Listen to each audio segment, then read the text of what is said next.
ये आसमान, ये अपना आसमान एक ऐसा रहस्य खोलने जा रहा है जो हमें याद दिलाएगा कि हम सिर्फ धरती पर रहते नहीं हैं, बल्कि हम ब्रह्मांड का हिस्सा भी हैं।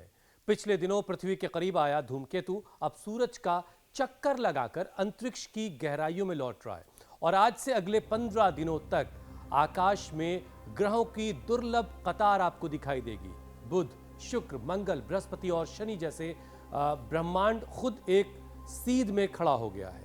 ये नज़ारा सिर्फ देखने का नहीं बल्कि समझने का भी है, क्योंकि यूनिवर्स की हर एक हलचल हम पर कहीं ना कहीं असर डालती है। देखिए, अंतरिक्ष की ये घटनाएं हमें बताती हैं कि प्रकृति में हर चीज का एक रिदम होता है और उसी रिदम से वो चलती है और यही रिदम मौसम पर भी असर डालता है।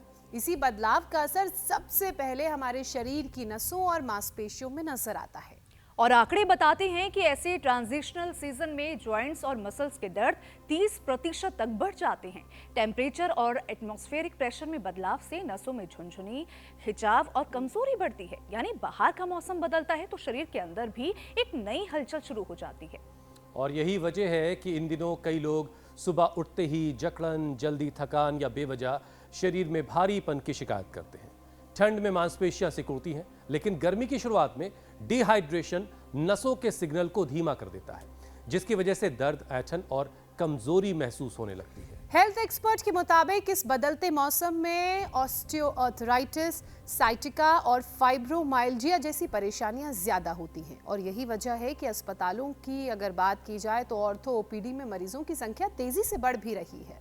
तो आज जब ब्रह्मांड अपने रहस्यों की परतें खोल रहा है और ग्रहों की कतार हमें आसमान की ताकत दिखा रही हैं, तो ये समझना भी बड़ा जरूरी है कि हमारी असली ताकत हमारी नसों की मजबूती और मांसपेशियों के लचीलेपन में छिपी हुई है, क्योंकि ऊपर बदलता हुआ आसमान और नीचे बदलता हुआ मौसम दोनों मिलकर एक संदेश देते हैं। शरीर को समझिए, उसके सिग्नल को सुनिए और बदलाव के साथ खुद को और मजबूत बनाइए।